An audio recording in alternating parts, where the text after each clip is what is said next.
নমস্কার, শান্তনু হাজরা বলছি। আজকে বলবো ইউটিউব ও বিদেশি মুদ্রা। ইউটিউবে ভারত সরকারের প্রচুর বিদেশি মুদ্রার রোজগার হয়। বিভিন্ন ইউটিউবাররা করেন। কিভাবে করেন না, ইউটিউবের যে ভিডিওগুলো আপলোড করা হয় সেই ভিডিওগুলি প্রচুর পরিমাণে ভিউ হয়। ভিউ হতে হতে এমন একটা পর্যায়ে যায় যে সেই সেই সেই ভিডিওটা মনিটাইজেশন হয়ে যায়। অর্থাৎ সেই ভিডিওতে প্রচুর বিজ্ঞাপন পড়ে এবং বিজ্ঞাপনগুলো লক্ষ লক্ষ মানুষকে দেখানো হয় এবং সেই ভিডিওতে ইউটিউব ডলার দেয়। ভারত সরকার এই ডলারটা নিজের কাছে রেখে দেয়, দিয়ে ডলারের যে সমপরিমাণ টাকা সেটা সেই ইউটিউবারের অ্যাকাউন্টে জমা করে দেয়। অর্থাৎ যে যত এক্সপোর্ট করবে, যে যত কাজ করবে, ভারত সরকারের তত লাভ। এবারে এক একটা ইউটিউবারে 1 কোটি টাকা রোজগার করুক, যত ইচ্ছা করুক, করেও, কিন্তু যত করবে ভারত সরকারের তত লাভ, তত বিদেশি মুদ্রা পাবে তারা। ধরুন মাসে 1 কোটি টাকা রোজগার করে এমন ইউটিউবার আছে, ভারতবর্ষী আছে, এবং মাসে 1 লাখ টাকা রোজগার করে এরকম তো বুড়ি বুড়ি। আমাদের দেশেই দেখবেন সন্ময় বন্দ্যোপাধ্যায় বা ইভিএম নিউজ, মানে বাংলায় যে কটা চলছে আর কি, আমার সমসাময়িক চ্যানেল, বা ওই শফিকুল, এদের মাসে লক্ষ লক্ষ টাকা রোজগার। এবং এই যে রোজগার, এই রোজগারটা কিসে আসে? ডলারে আসে, ইউএস ডলারে। এবার আপনি তো ইউএস ডলার এদেশে খরচ করে তো পারবেন না, আপনাকে তো সেই টাকায় ভাঙাতে হবে। তা ভারত সরকার আপনাকে সেই সমপরিমাণ টাকা আপনার অ্যাকাউন্টে দিয়ে দেবে, আর ডলারটা নিজেদের হাতে রেখে দেবে। এইভাবে শুধু ইউটিউব আর হস্তশিল্প থেকে ভারত সরকার মাসে 100 কোটি টাকা ডলার রোজগার করে। এটা তাদের উপরি পাওনা। ইউটিউবাররা কাজ করেন, ইউটিউবাররা হস্তশিল্পীরা কাজ করেন মাথা খাটিয়ে খাটিয়ে, যার জন্য এই কাজটাকে বলে ফিউশন। সূর্যের যে ফিউশন জানেন তো, সেই ফিউশন কাজ। অর্থাৎ প্রত্যেকবারই তারা নতুনত্ব দেখায়, একটা মৌলিক কাজ দেখায়, যার জন্য এত চলে। আর ভারতবর্ষ হচ্ছে মেধার দেশ। এই মেধা, একটা মিষ্টি দোকানে যাবেন, সেখানে দেখবেন সামান্য ছানা চিনি দিয়ে এমন মিষ্টি বানানো হয়েছে যে আপনি নিজে 15 টাকা 20 টাকা দাম দিতে বাধ্য। আপনারই ভালো লাগবে যে এখানে অমৃত খাচ্ছি, এই জিনিস তো কোনোদিন খাইনি আগে। তো ভারতবর্ষ মেধার দেশ, এটা ঠিক আছে, কিন্তু এখানকার ইনফ্রাস্ট্রাকচার নেই, যার জন্য আমাদের এখনও এই যে প্রতিরক্ষা খাতে বহু বিদেশি মুদ্রা লাগে, তারা কিন্তু টাকা নেয় না, তাদেরকে কিন্তু ডলার দিতে হয়। প্রতিরক্ষায় আমাদের যে স্পেস ডিফেন্স যে সিস্টেমটা আছে, একমাত্র রাশিয়া, আমেরিকা আর চীনের কাছে আছে। AS-400 স্পেস ডিফেন্স যে সিস্টেম, সেটা কার কাছে? এটা কিনতে হয়েছে আমাদের 4,000 কোটি টাকা দিয়ে। অর্থাৎ ছোটোখাটো দেশের 2 বছরের পুরো বাজেট। তো টাকা কোথা থেকে আসবে? আমাদের কিছু ইঞ্জিনিয়ারিং যন্ত্রপাতি আছে যেগুলো আমরা এখনও তৈরি করতে পারি না, এগুলো সব জার্মানি, ইটালি, আমেরিকা থেকে আসে। আর হচ্ছে জীবনদায়ী ওষুধ, প্রেশার, সুগার, ক্যান্সারের যে ওষুধ, এখনও আমরা বানাতে পারিনি, এগুলো সবই জার্মানি থেকে বা আমেরিকা থেকে আসে।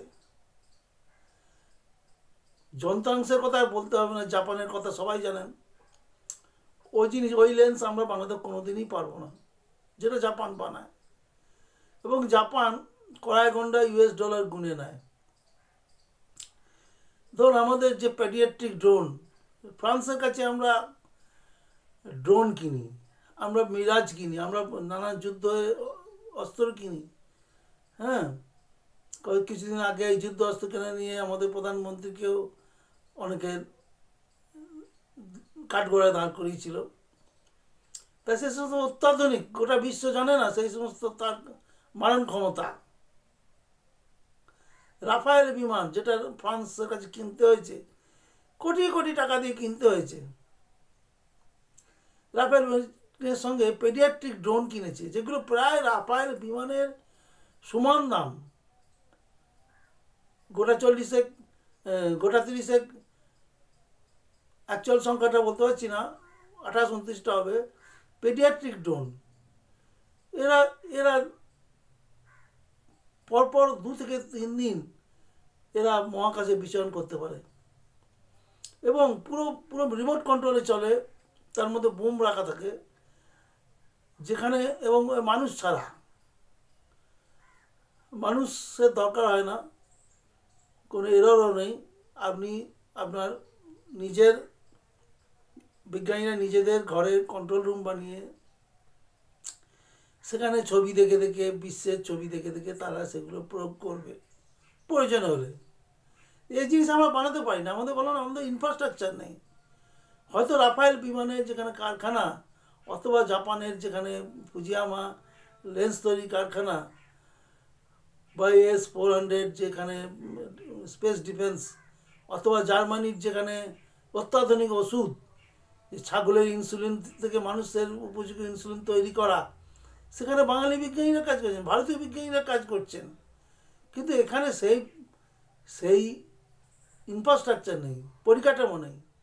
তারপরে বিজ্ঞানীরা করতে পারেনি এখনও। ভারত এখনও অ্যাটম বোমের স্বপ্ন দেখে, অ্যাটম বোম বানিয়েছে, কিন্তু কাঁচামাল, যেটা ধরুন হাত বোমা বানাতে যে কাঁচামাল লাগে না, বলে যে সোরাপ এটা ওটা লাগে, শুধু পাথরটা হয়তো গুন্ডারা জোগাড় করে, কিন্তু আসল মালটা তাদের জোগাড় করতে হয়, হয় স্মাগলিংয়ে, বা ভারতের এই সমস্ত অর্ডিন্যান্স যে ফ্যাক্টরি আছে সেখান থেকে চোরাপথে বেরিয়ে আসে। অ্যাটম বোমের ক্ষেত্রেও তাই, যেটা ভারী জল, বা যেটা মানে যেটা হলে আর কি আণবিক শক্তি কাজ করবে, সেটা এখনও আমাদের হাতে নেই, আমরা বার করতে পারিনি। আমরা আমেরিকার কাছে কিনি। আমেরিকা বলেছে যে তুমি আমার কাছে নেবে নাও, কিন্তু কতটা কিসে প্রয়োগ করবে সেটা আমাকে বলতে হবে। তুমি অ্যাটমের এই সমস্ত কাঁচামাল নিয়ে অ্যাটম বোম বানিয়ে একটা উপমহাদেশে দাদাগিরি করবে, আমাকে ঢুকতে দেবে না, সেক্ষেত্রে আমি আর তোমার সঙ্গে চুক্তি না করলে জিনিস দেব না। এবং ভারতে অ্যাটমিক এনার্জিতে চলে বহু প্রতিষ্ঠান রয়েছে, আমাদের বিদ্যুৎ কেন্দ্র রয়েছে, আমাদের নানান রকম রিসার্চ সেন্টার রয়েছে। তো সেখানে আমাদের কাঁচা মাল হিসেবে ভারী জল লাগবেই, যেহেতু আমরা ভারী জল তৈরি করতে পারিনি। এবং যারা ভারী জল দেয় তারা কিন্তু হিসাবটাও নেবে, এর মতো অন্যায় কিছু নেই। শুধু শুধু সোমনাথ চ্যাটার্জি যখন কেন্দ্রের পার্লামেন্টের যখন স্পিকার ছিলেন, তখন ওই সিটিবিটি চুক্তি 1, 2, 3 চুক্তির জন্য সরকারটাকে ফেলে দিল, না বুঝে না শুনে। আরে আপনি আমার কাছ থেকে বোমের মশলা নিয়ে গেলেন, এবার বোমটা কিসে ব্যবহার করবেন, পটকায় ব্যবহার করবেন না মানুষ মারার ব্যবহার করবেন, সেটা আমি তো খোঁজ নেব, খবর নেবই। এবার আপনি যদি মানুষ মারার জন্য বোম তৈরি করেন তাহলে আমি দেব না। তো সেইভাবেই এই চুক্তিগুলো হয়। এবং আপনি যা কিনবেন, এই সব কেনার পিছনেই আপনাকে ডলার দিতে হবে। এই ডলার রোজগার করতে গেলে আপনাকে এক্সপোর্ট করতে হবে। আমাদের আছে কি যে আমরা এক্সপোর্ট করব?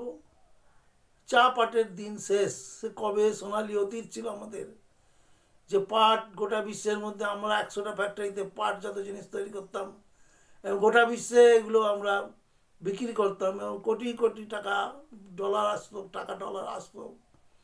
আমাদের দার্জিলিংয়ে চা ছিল এক্সপোর্ট কোয়ালিটি, আমাদের চিংড়ি মাছ ছিল।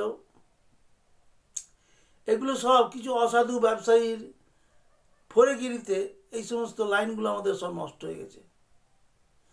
কিন্তু আমাদের হস্তশিল্পীরা যারা নানান রকম ঘর সাজানোর আইটেম করেন, যারা কাঁথা স্টিচের নানান রকম শাড়ি, পর্দা এসব তৈরি করেন, বিদেশে তার বিরাট চাহিদা। একটা কাঁথা স্টিচের শাড়ির দাম 50,000 টাকা, আমাদের দেশেও তাই, 15-20 হাজার টাকায় পাওয়া যায়, কিন্তু বিদেশিদের কাছে 50,000 টাকাই দাম নেয়, এবং সে তো এটা ডলারে দেয়। এই ডলারটা ভারত সরকার নিয়ে নেয়, আমাকে 50,000 টাকা দেয়। এইভাবে হস্তশিল্পীরা আর ইউটিউবাররা বছরে কোটি কোটি টাকা ভারত সরকারকে দেয়। তো এই টাকা যদি সরকার পায়, সরকারের যদি উপকার হয়, সরকার ইউটিউবারদের মারে না, তাদের স্বার্থটাও দেখে। দেখবেন অনেক ইউটিউবার তার ইউটিউব চ্যানেলে লেখে যে আমার ব্যাঙ্ক অ্যাকাউন্ট সিল করে দিয়েছে, আমার পিছনে পুলিশ লাগিয়ে দিয়েছে, আমাকে কোচবিহার থানায় ডেকে পাঠিয়েছে, আমার বাড়ির চারপাশে গুন্ডারা ঘুরঘুর করছে। এগুলোর মধ্যে বেশিটাই জল মেশানো। সম্পূর্ণ মিথ্যা বলছি না, তারা এইভাবে নিজেদেরকে তৈরি করে। ভারত সরকার মারবে কেন? তার দুধেল গাই, তার এক একটা ইউটিউবারে কোটি কোটি টাকা বিদেশি মুদ্রা ভারত সরকারকে দেয়, তাদের নষ্ট করবে কেন? তাদেরকে মেরে দেবে কেন? তাদেরকে একটা বিরাট সেফগার্ড করা আছে।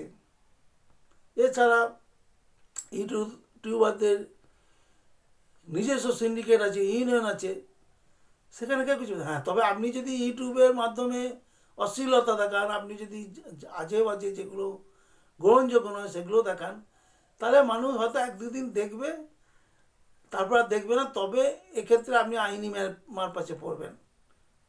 দেখবেন ইউটিউবে খুলবেন, ফেসবুক খুলবেন, দেখবেন অনেক অশ্লীল জিনিস, আধা অশ্লীল জিনিস, অর্থাৎ শরীরের বিশেষ বিশেষ জায়গায় লোম তুলে দেওয়া হচ্ছে। এটা একটা আইটেম, এটা মাঝে খুব চললো, কিন্তু সব কটা চ্যানেলই ডিলিট হয়ে গেছে, টার্মিনেট করে দিয়েছে, যে এই ধরনের অশ্লীল জিনিস চলবে না এখানে।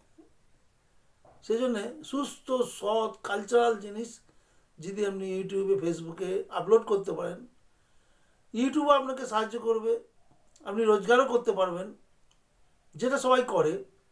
কিন্তু মাঝে মাঝে ছোট ইউটিউবারদের বড় ইউটিউবাররা ওই পুলিশ আসছে অ্যাকাউন্ট সিল করে দিয়েছে, পিসি ভাইপোর সরকার আমাকে মেরে পাঠিয়ে দিয়েছে, কবে অম্বরীশ মহাপাত্রের সঙ্গে আমাদের লোকাল গভর্নমেন্টে ঝগড়া হয়েছিল, সেই গল্পটাকে টেনে টেনে নিয়ে আসে।